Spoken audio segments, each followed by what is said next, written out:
The matchup that most casters and a certain beat writer said would be a clean sweep from the Philadelphia Fusion was flipped on its head tonight when the Florida Mayhem took home their first win of the season. With amazing plays from the Mayhem players, it showed that the roster is ready to step up and contend with the best teams in the league. The match was the stuff of legend and gave viewers an amazing game of Overwatch and the biggest upset the Overwatch League has ever seen. The match opened on Nepal and it looked as if the Fusion would steamroll the map, but the Mayhem had other plans. After 3 failed attacks, the Mayhem were able to flip the point in overtime. After decisively pressuring the Fusion back into their spawn, the Mayhem held the choke until they were 99% to 99%. Poco attempted to flip the point with a back cap and did so successfully, but the Mayhem fully defended the point and recaptured it just in time. Time would run out before the Fusion could touch the point. Shrine would be the second map on Nepal, and from the beginning it was in favor of the Mayhem. With the first capture, the Mayhem relied on BQB's insane Sombra skills to keep the key Fusion players offline.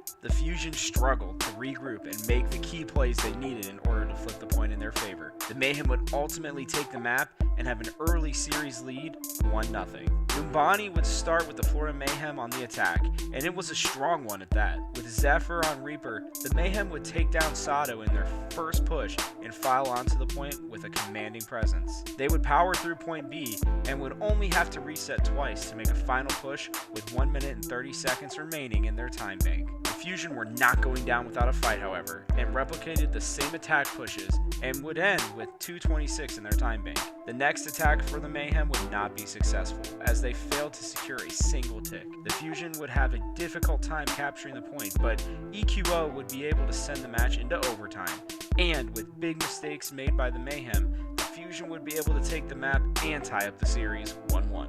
On Temple of Anubis, the Fusion would break out of the gates with a new 4 DPS comp and quickly took the first point against the Florida Mayhem defense. After switching to GOATs, they would steamroll across point B and would end with 4:58 left in their time bank. The Florida Mayhem would answer with an amazing attack of their own and capture both points with 5:59 left in the time bank. On the second waves of attacks, both teams would capture both points. The Mayhem in overtime and the Fusion with 31 seconds left. The Mayhem would fail to pick up a tick on their final attack, but would fully hold the Fusion and keep the score tied 1-1. On Route 66, the final map of the series would start off with an interesting flip of positions from the teams, but would allow Florida to create the space they needed to take an early lead on time and in teamfights. As the payload made the final turn to the end of point A, the Mayhem rallied and pushed back the Fusion offense. One by one, the Fusion players would fall, and the Mayhem would stop the payload just short of point A. On their attack,